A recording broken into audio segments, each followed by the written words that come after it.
HawksFanTV, man. How's your season going?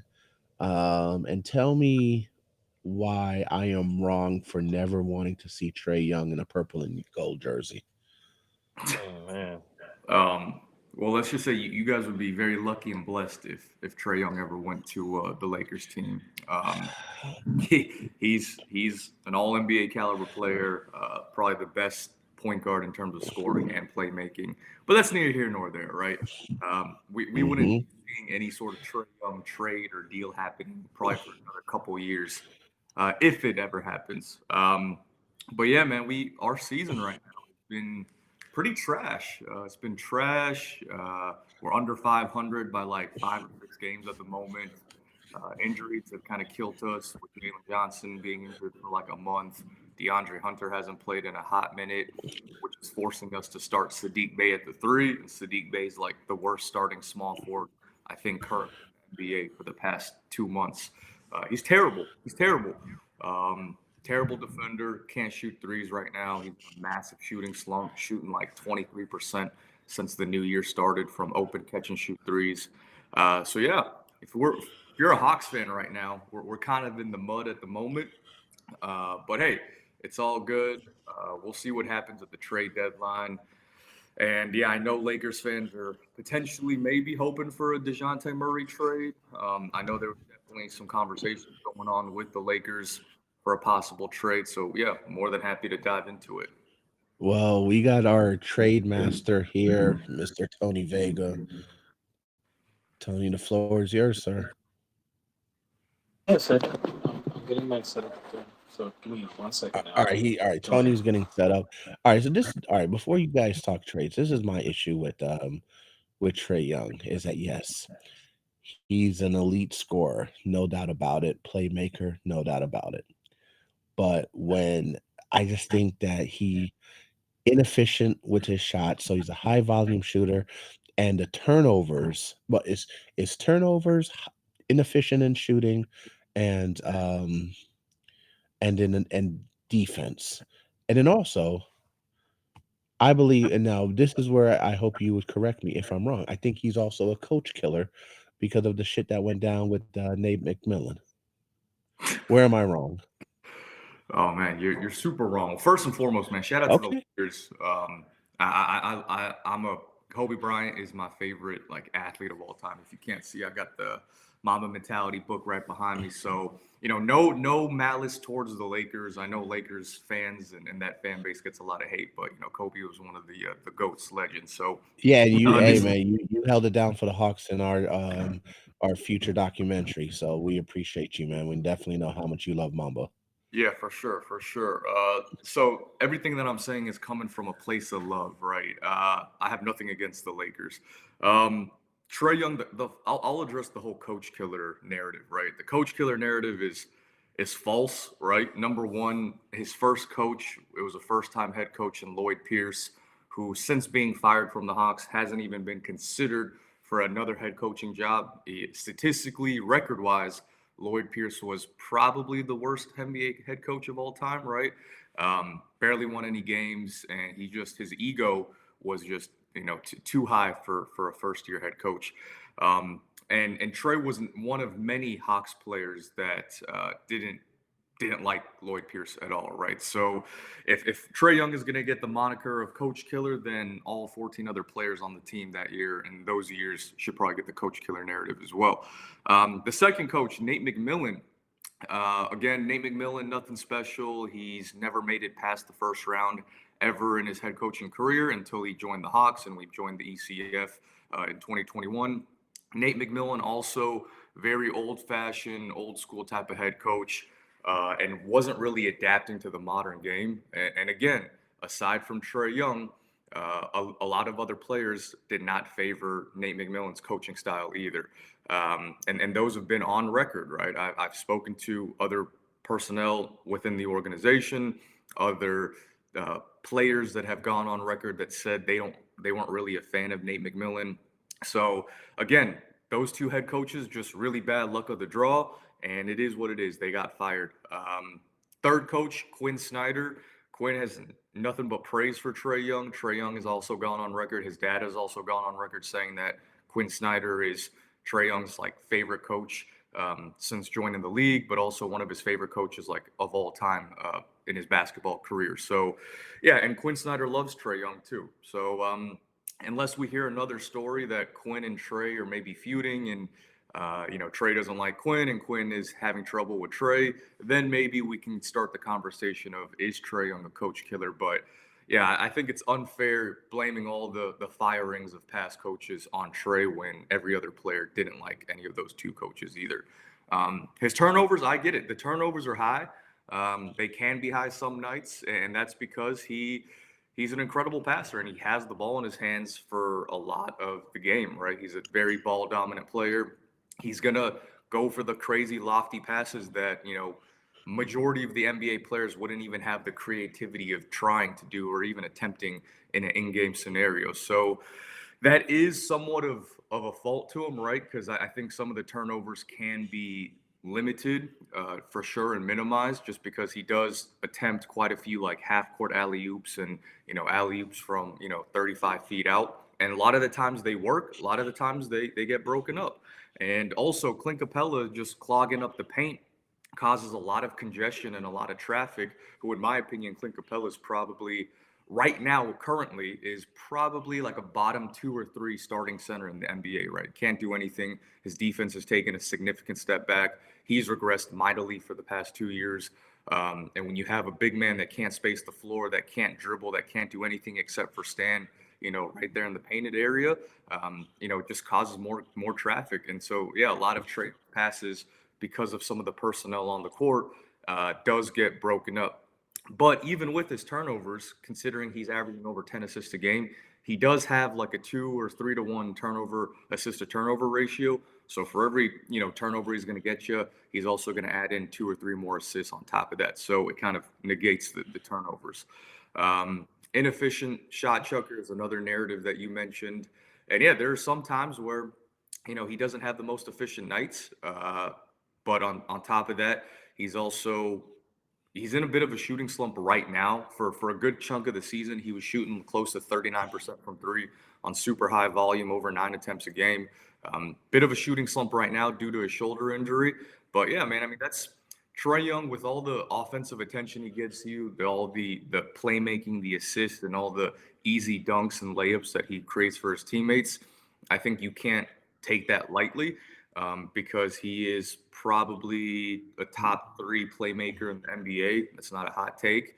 And yeah, he can get you, 28 points a game pretty consistently on top of his playmaking. So yeah, and Trae Young is also playing the best defense of his career right now. I think Quinn also helped to unlock that.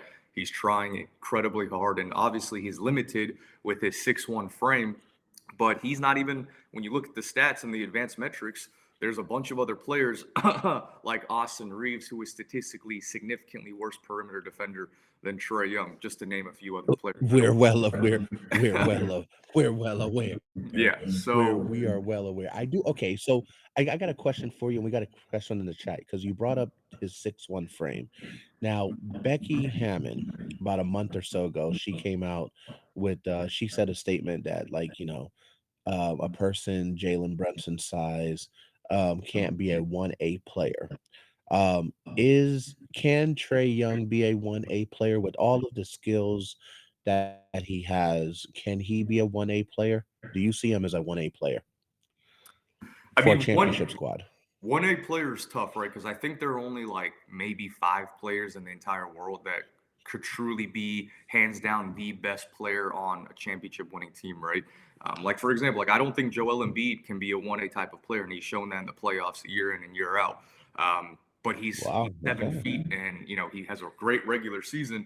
This might be a hot take, and I'm sorry if there are any Joel Embiid fanboys in here, but he plays great in the regular season, but he folds up and he's soft in the playoffs. Look, I get killed. Look, I have him. I'm predicting for him, assuming he plays enough games and reach the threshold. I'm predicting him to win the MVP. I'm just like, look, it's a regular season award. He still has to prove it in the playoffs, but in the regular season, great player. But but there's levels to this. There's levels, exactly. Never made it past the second round ever once in his career, and the Trae Young has actually beaten him in a head-to-head series in the postseason to go to the Eastern Conference Finals. And Okay, folks might Ben say, Simmons. look, folks might say it was a lucky run. It was a fluke. The Hawks haven't done anything since then. How many lucky fluke runs has Joel Embiid ever had since joining the 76ers? None. At least we had one, right? At least we had one in beating Joel Embiid. And I don't want to hear the nonsense about Ben Simmons this, Ben Simmons that. Ben Simmons, yeah, now is terrible. He's injured, but this dude was a multi-time All-NBA defender, All-Star type of player. And he's had many All NBA defender teammates, other All Stars, and James Harden, Ben Simmons, etc. And he still hasn't made it past the second round. Trae Young has never once ever had an All NBA teammate ever in any category, All NBA defense, All NBA player ever since joining the Hawks. And he's only had one All Star. We got a question, and then I want to segue to Tony to talk trades. Jules, shout out to Jules, one of our biggest supporters and homies. He said, "Is the Hawks better without Trae? Seeing DeJounte Murray lead the team without him 2 straight wins last few games." No, he's not. If you've watched the Hawks games like over the course of the entire season, it's almost asinine to even suggest that the Hawks are better without an All NBA, All Star caliber point guard playing on the court. Yeah, we won those last 2 games. It was against the Magic and who did we play? Heat. The Heat, and yeah, I mean, no, we're not better with Trae Young off the floor. We've had the best season ever with Trae Young playing for us when we won those 2 ECF games. So no, I'll just nip that in the bud right now. Tony, are you here? Yeah. Do you guys hear me? Floor is yours. Awesome. So, how's it going, man? All good? What's going on, brother? How are you? Happy Sunday. Happy Sunday, man. Happy Sunday. Yeah. Man, it's kind of wild. I'm not gonna lie. Like, it feels like this market, everything is pointing at you, and not from a Laker fan, but I mean from a Laker bias. But it seems like the hottest commodity on the trade market is DeJounte Murray. So, there's a report right now that is on the chat. It seems like the Sixers are also monitoring. Go figure. Everybody wants a piece of the DeJounte Murray sweepstakes. So my question is, the closer we get to the trade deadline, what are you looking at this situation? Like, do you want do you want a particular player in return? Do you like what? So how do you view this, like, in your perspective? Yeah, I mean, yeah, DJ right now in this whole trade market is definitely probably the best player available right now that has had rumors around him that he is available. With the whole Pascal news going to Indy, and then Zach LaVine most likely probably staying in Chicago. Yeah, DJ is the next best player, and DJ's still a great player. And just for the record, I want to state, even though he might not have been the best fit in Atlanta given the personnel right now and some of the injuries we're dealing with, DJ is still a great player, right? He can create his own shot. If you get a player like DeJounte Murray, you're adding another elite ball handler, another player that can go to his spots and create his own shot for himself. He can also play make. In the Heat game, where Trae Young was out as the leading point guard, he had 10 assists against the Heat. So he can play make, he can get his own shot.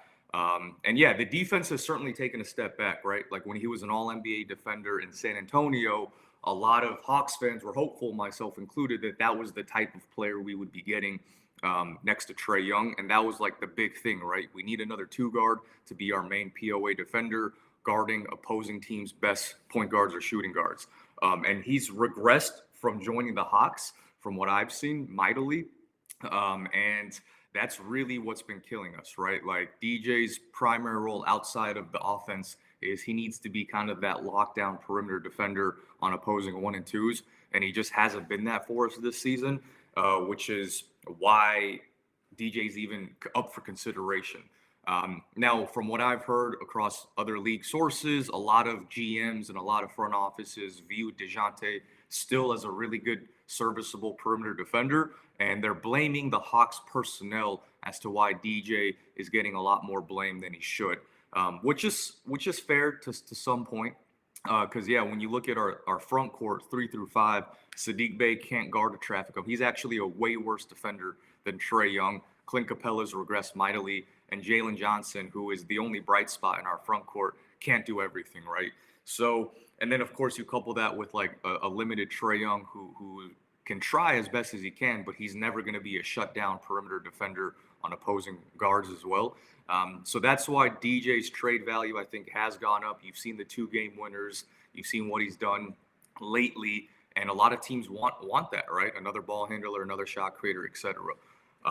In terms of the Lakers, I was hearing from a buddy of mine that we were actually relatively close to getting a deal done with the Lakers that would have involved a package, something around D'Lo, Max Christie, and then the 2029 first-round pick.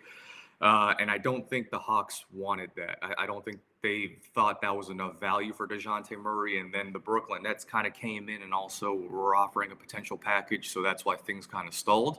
And we'll see. I think right now, there's the Bucks, there's the Knicks, the Heat, the Lakers, the Nets are all teams reportedly interested in DeJounte Murray.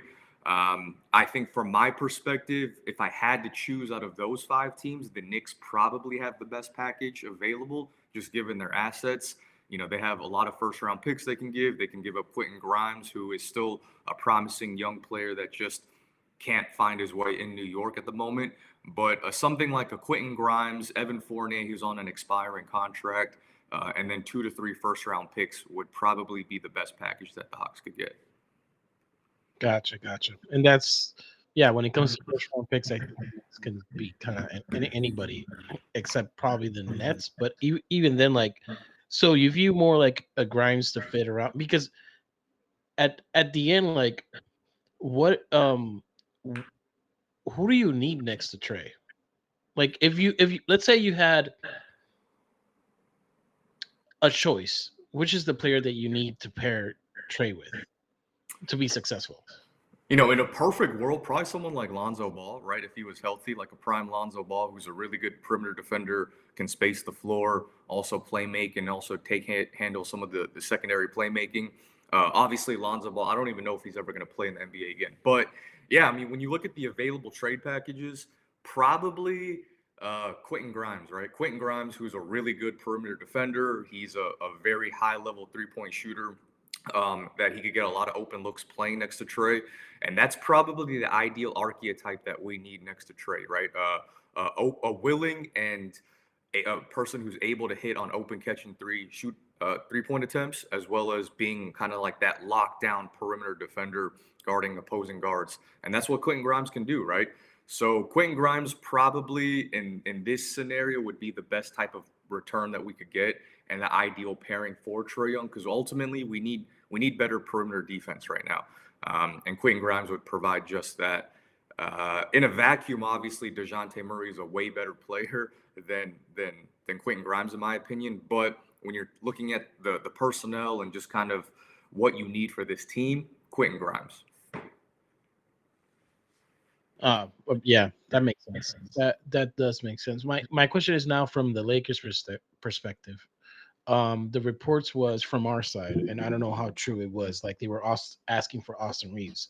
Now, to be fair, like you said, he's not the perimeter defender that he is, and that pairing of Trae and Austin kind of you would probably vomit on defense. So my question is there any validity to that, or was that just like on pure talent acquisition? Like, hey, Austin Reeves is probably our best asset. Why not put him in? Yeah, I'm leaning towards the latter, right? I haven't personally heard of any legit, intel around the Hawks acquiring or targeting Austin Reeves, because it would make no sense from a personnel standpoint getting a player like Austin Reeves. Obviously for his defense, just being a terrible defender, and then also B, he's a solid, decent offensive player, in my opinion, right? He's shooting almost 50% from the field. I'm not quite sure what his 3-point percentage is right now.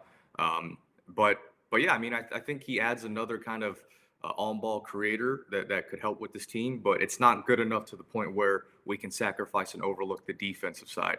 And also, don't kill me, Lakers fans, but I think Austin Reeves is another one of those types of Laker players that if he were to go to another team, he would essentially be nothing, right? I think it would be like Taylor Horton Tucker all over again. Ooh, that's rough. I mean, what other Laker product has kind of not hit other than Taylor Hooker? I'm just curious because recently, like most we've seen is like when they get out of the Laker system, they start to hurry, like a Kuzma, like a Urian Clarkson, like like it's kind of hard to see AR because AR is being paid like a role player. Laker fans view him more than what he really is, which is a detriment to him. But as a solid, basically back, six player, as just kind of like somebody that you just need offense or shot creation, is a little bit of playmaking. I think that's fine. Everything else, like to the next level, that's where it gets a little dicey, and I don't think that's correct. But just saying, like I kind of disagree, but we can agree to disagree on that point. um, one last point because I know we don't want to keep you long here, and we really do appreciate you, but the the last point is like what what would be probably the trade that you wouldn't think of?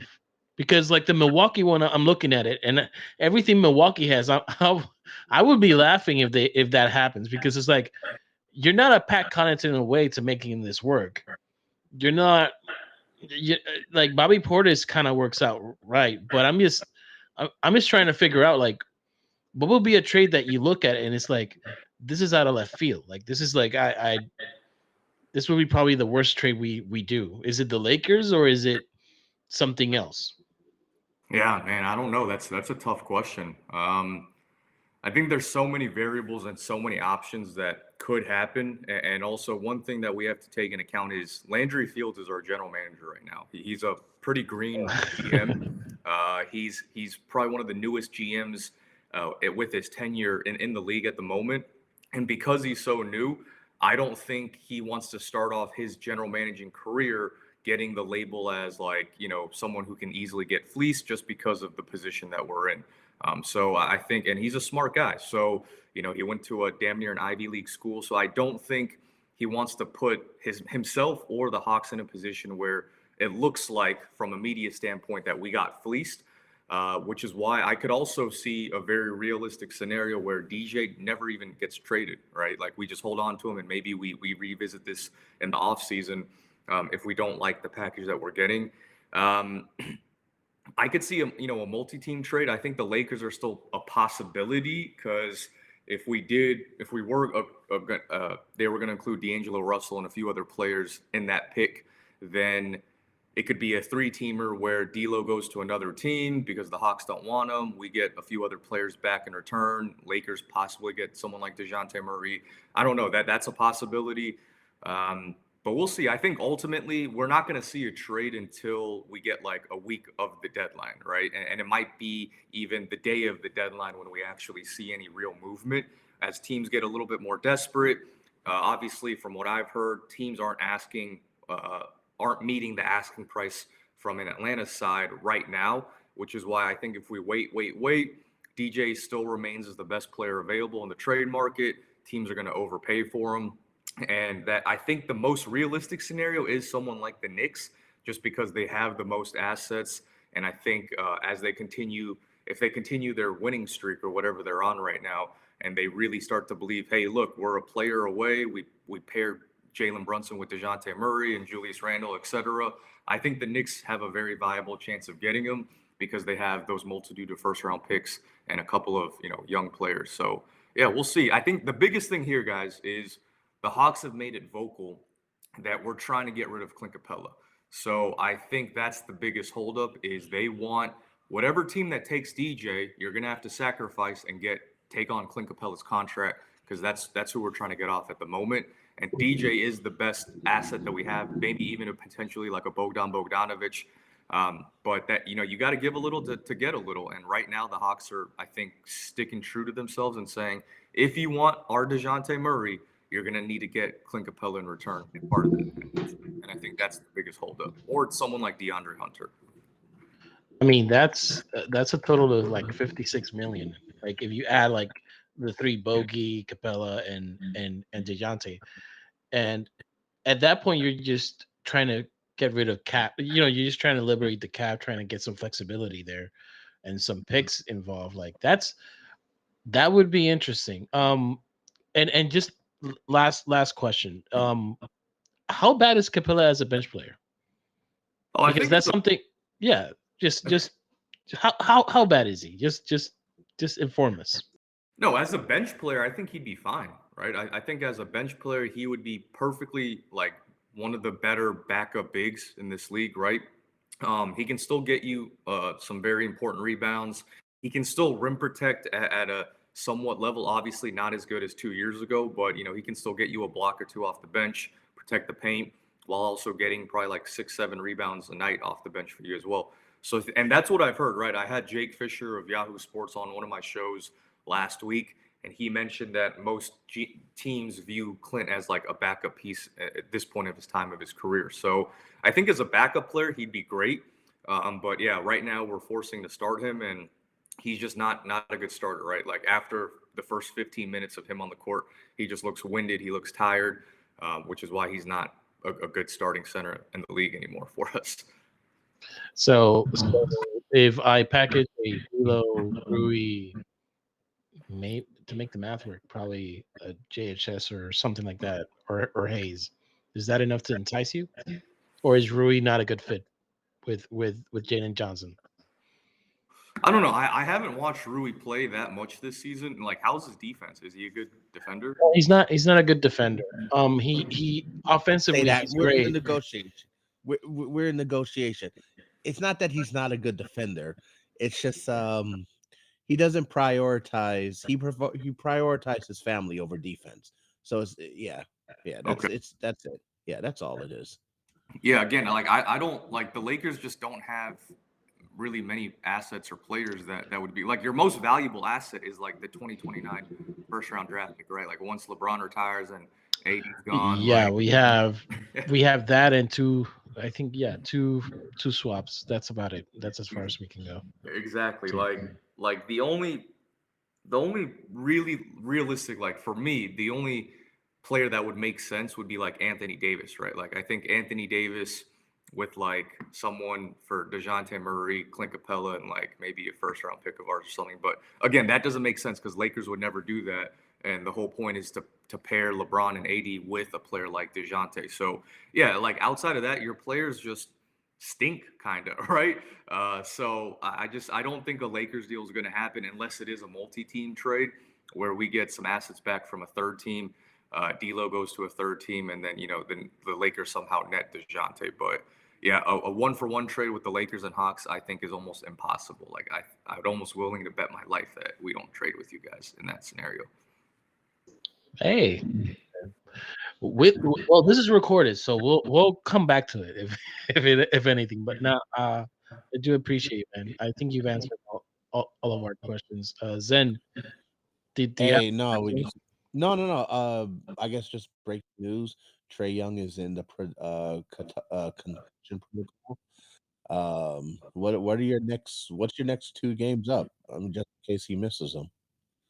I think we're going on our West Coast road trip now. So I think we have the Kings and Warriors for our next 2 games. So we'll see. I need to double check that, but I think those are our next 2 games. And yeah, Isaac Okoro, who's a dog shit player in my opinion. All he can do is defend and occasionally hit a three. For some reason, he thought he could put the ball on the deck and attack the paint. And then of course he elbowed Trey Young straight in the face, causing offensive foul. So yeah, man, it's unfortunate seeing like shitty role players like thinking they're a lot better than they are, and then hurting one of your star players on my team. So that's unfortunate, but it is what it is. Like with the way this season's been going, I could care less. Hopefully Trae Young gets healthy and he comes back soon. But yeah, I mean this season is looking pretty cooked for us right now, just because I don't see many viable trades to make this team better this season. We're really playing for next season. Absolutely. Well, look, man, thank you so much for joining us. We'd love to have you back because our teams play in the next like week and a half. So we'd love to have you back to recap the game with us. Yes, sir. Appreciate you guys having me on, man. Appreciate it, man. Have a great Sunday, man. You too.